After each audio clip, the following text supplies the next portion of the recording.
Chapter 12. You knock at the door of the house hidden behind the hedge where the school grounds stop.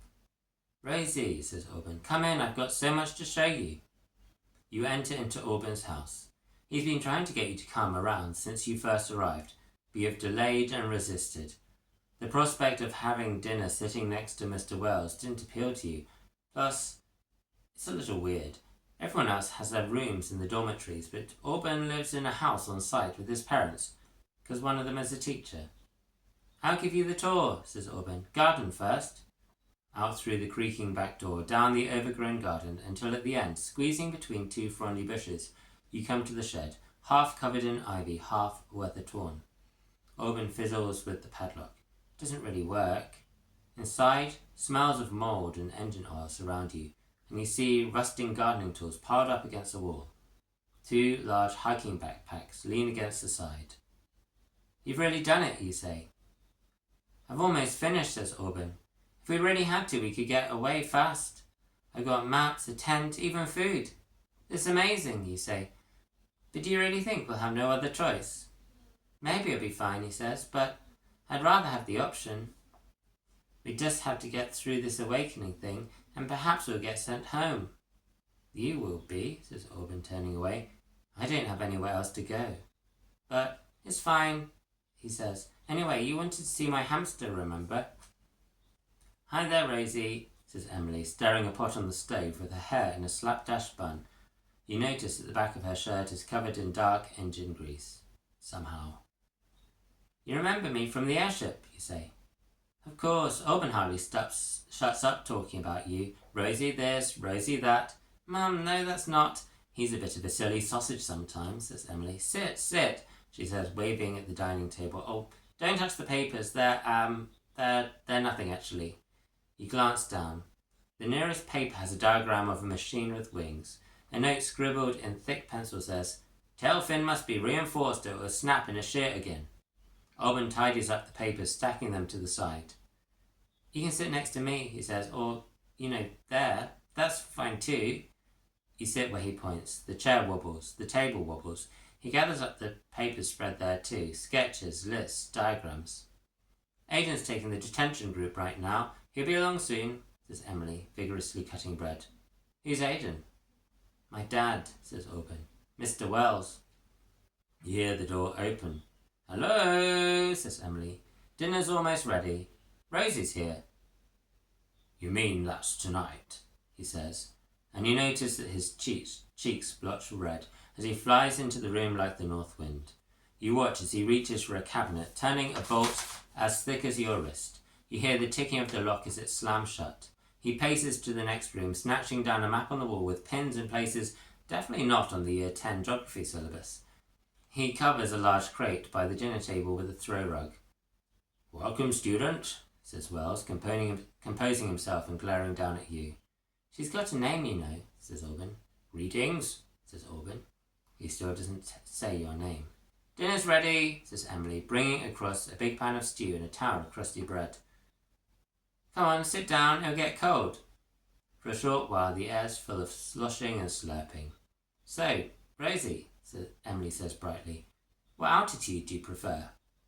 A piece of carrot gets stuck down your airway. Auburn thumps your back so hard your vision blurs. Emily tries again. "I mean hobbies. What hobbies do you prefer? Obviously not altitude. Unless you do fly, do you? You'd make a good navigator. Narrow shoulders, low profile." You stare. She turns pink. "Ignore me. Ignore everything I say. I've been working on a technical thing. My brain's stuck in the wrong gear." Mr. Wells's fork clinks against the plate.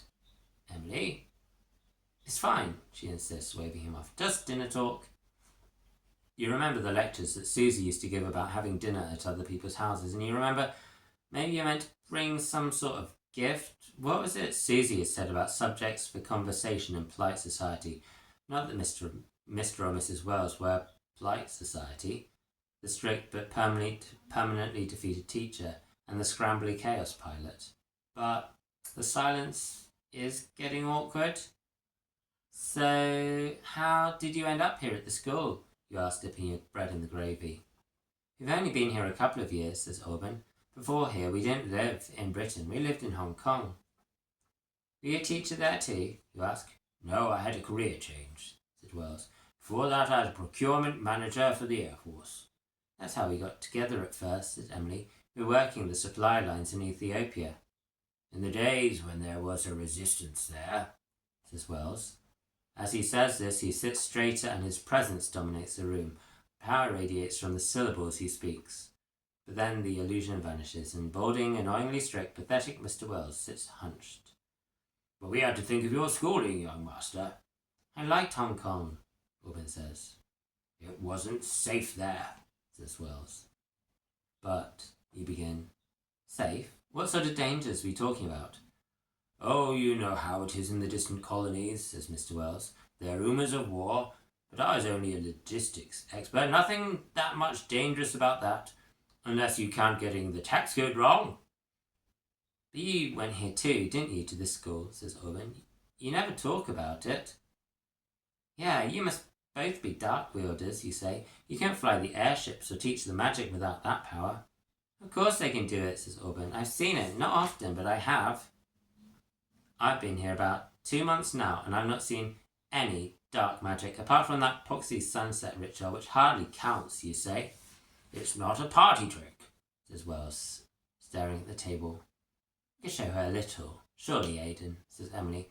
They need to know what they're getting into. Wells takes a long, noisy breath through his nostrils. The silence becomes unbearable. You wonder if it's this horribly quiet when you're not here. You can hear yourself chewing. Aubin is trying not to look at you and failing. Maybe some music would help us, says Emily finally. She lifts one of her hands, twirling her fingers through the air as if stirring a soup. The light overhead flickers, the knob on the radiograph clicks, and the sound of Radio 3 rushes into the spaces between you. Some recording of a symphony. You turn that on with shadows, you ask. I have an affinity for tech stuff, she says. Can you do more, you say.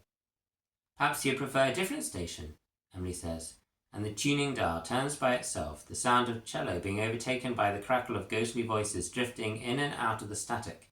Wow, you say, getting closer to look in more detail. As you do so, the static grows louder with every step. Stop it, says Aubin, Wells rising from his seat. The static grows stronger, louder, and it's as if you can hear another music being formed from its hiss and spit, a deeper melody, not from any of the radio stations, but it's too loud, turn it off, Wells says. You reach forward to turn the switch, but as your hand extends towards the radiograph, the noise becomes deafening, and you put your hands on your ears. It's like a roar, a scream. The light overhead flickers, and you're all plunged into darkness. The power's cut out, says Wells. The fuses must have blown, says Emily. Yet still, the radio continues to shriek musical static, so loud that you can feel your bones shaking. There's no electricity, but it still sirens at you all. Make it stop, says Aubin, and he reaches out and grabs the radiograph. Silence falls on the room. Your ears echo with the ringing of the vanished sound. You can't see anything. I'll get some candles, says Wells, bumping into chairs as he gropes towards the kitchen. Does that normally happen? You ask. Clothing thing must have a malfunction, says Emily. Glitched when the circuits were asked to do the unnatural. Have a look later, probably fried through.